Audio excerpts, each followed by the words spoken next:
You know, we've all heard that old saying, teamwork makes the dream work. Right. It's on every motivational poster. Exactly. But for anyone who's actually, managed or been part of a high stakes project, we know the reality is so much more complex. Oh, The absolutely. path to achieving that dream is often clogged with these invisible daily hurdles, little frictions, disconnects, things that can just completely kill a team's success. And that is exactly why we're here today. Good teamwork, I mean, it's hugely beneficial. It fosters creativity, boosts motivation, and yeah, it enhances productivity. But you have to unlock it first. You do. And you only unlock those benefits when you move past the generic advice. So our mission today is a deep dive into some source material that clearly lays out the 6 biggest challenges teams are facing. We're not talking surface-level fixes. We're getting into practical step-by-step solutions that factor in culture, team dynamics, and, just managing the scope of the work. Okay, let's unpack this. I want to jump right into what feels like the deepest source of frustration, those interpersonal roadblocks. Challenge number 1, and it's the big one, trust issues. The foundation of failure. It is. Our sources are very direct, pointing straight to office politics. And this is often linked to scarcity, limited promotion opportunities. That scarcity mentality is so dangerous. A lack of faith just breeds misunderstanding, and your productivity just plummets. So the solution presented here, it isn't just feel-good advice, it's about effective confrontation. Right. It advises you to resist that urge to immediately retaliate or gossip. That just poisons the well even more. Okay, so if someone is actively undermining you, what's the actual strategic action plan? It can't just be calm. It's a structured, calm confrontation. Yeah. That's the ideal solution. You have to make a genuine attempt to connect, but not by attacking their character. Wow. The sources highly recommend using the STAR method as a framework for this. STAR, wait, you mean the job interview technique? The very same one. Situation, task, action, and result. But you're applying it here to conflict resolution. That's a fascinating application. So for our listeners, how does using a framework like that actually diffuse workplace politics? I mean, it sounds a little clinical. Because it forces specificity. It takes the emotional judgment out of it. So instead of saying, you never support me, you use STAR to describe something measurable. Can you give us an example? Sure. In this situation, the big client presentation, I had the task to deliver the market data. Your action was withholding the final projections, and that led to the result, which was us missing the deadline. Ah, I see. You're anchoring it in objective facts, not feelings. Exactly. It shifts the focus from you're a bad person to this behavior caused a problem. And that gives the other person a chance to explain themselves without getting defensive. And sometimes you find out the reason had nothing to do with you. It moves it from accusation to problem solving. But the sources are also realistic. What if that fails? Then you pivot.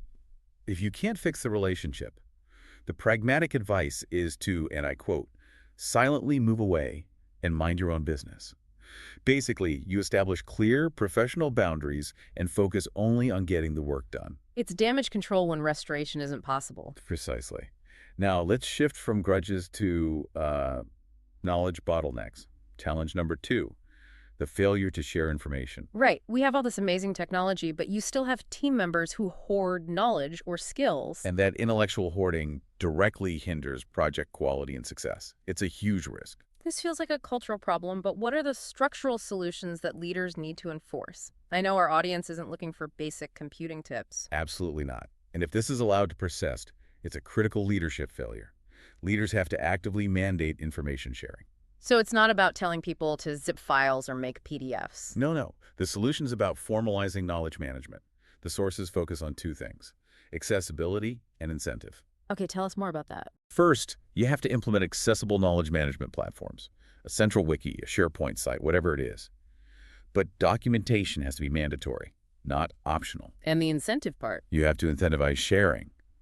Knowledge hoarding needs to be seen as a negative in performance reviews, while actively mentoring or documenting processes gets rewarded. That makes so much sense. If the knowledge only lives in one person's head, that's a huge organizational risk. A huge risk. You have to institutionalize it. It reduces redundancy and, speeds up onboarding for new hires. But the behavioral part is still vital. Management has to foster a safe environment where people are encouraged to ask for and offer help without feeling judged. That sets us up perfectly for the next segment, which is all about the modern work environment, starting with challenge number 3, reduced engagement. A very contemporary problem. It is.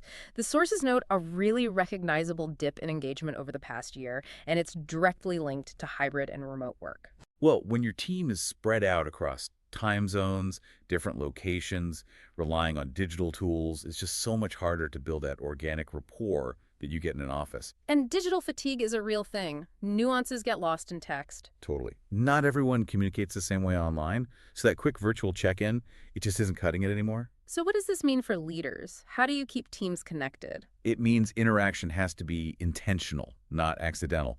You strengthen engagement when everyone feels included and visible. The solutions involve creating regular touch points, but with an informal element. Like a virtual water cooler. Exactly, but a structured one. Maybe 15 minutes just for a non-work chat or interest-based groups that meet online. It's about building relationships beyond just the day-to-day tasks. I do appreciate that the source doesn't overcomplicate this. The key takeaway seems to be focusing on the basics. It is. Easy-use communication tools, clear expectations, and real support for managing workload and stress. That's what matters. Clear expectations, like when to use email versus Slack. Precisely. Reducing the cognitive load around communication. When people feel seen, supported, and their boundaries are respected, engagement grows naturally. And that support becomes even more critical when you're facing challenge number 4, change management problems. Change is inevitable. But when it's poorly managed, and we all saw this with the sudden shift to remote work, it just creates resistance, denial, and a failure to commit. We saw all the classic transitional issues play out in real time. People naturally resist loss, and a poorly communicated change feels like a loss of control, of routine. So how should leaders navigate that resistance? Because, not everyone is naturally adaptable. The leader's role is all about consistent presence and clarity. They have to first acknowledge the difficulty, then over-communicate the why behind the change. And crucially, they have to take people's emotional responses seriously, not just dismiss them as complaints. It sounds like you're rebuilding a psychological contract. You are. And that requires a long-term strategy. You have to encourage and actively train a growth mindset. When your staff sees challenges as learning opportunities, not threats, they are so much better equipped to adapt. Okay, now let's move into the big structural problems. This brings us to challenge 5, silo working. The classic dysfunctional team. Right. It's when you have a group of professionals who call themselves a team, but functionally, they just don't work together. And it severely reduces performance. The source uses a great example. You have medical content writers, graphic designers, and web developers all on the same project. If they just retreat into their own departments and focus on their own KPIs, the final product is going to be a mess. But let's push on that. What if those individual silos are actually really efficient? The writers are writing, the designers are designing. Won't forcing them to collaborate just slow them down? That's the critical question. And the answer is about shared accountability and cross-functional empathy.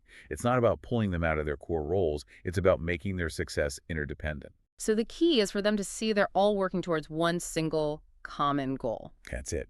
And you use structural levers to make that happen, things like shared KPIs. So the content team's success is partly measured by how well the web developers can integrate their work. So what else? What other actions can break down those walls?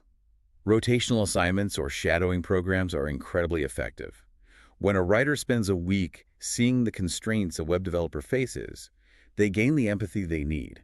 It fosters a truly collaborative environment. Okay, finally, that brings us to challenge number 6, which is maybe the most human of all. Corporate conflicts. It's inevitable. You hire smart people with different opinions, you're going to get tension. And if that tension is mishandled, it just kills collaboration and innovation. Conflict is really the cost of doing business with smart people. But how it's resolved, that's everything. The solutions all center on creating a culture of respectful engagement. Meaning leadership has to model and enforce valuing all professional opinions. Even the ones you disagree with. And this is crucial. The source material stresses a zero-tolerance policy for personal attacks. You never tolerate employees being mean to one another. So you resolve things by staying open and tolerant. At all times. But here's the most interesting nuance. Acknowledging that sometimes the root of the problem isn't malice.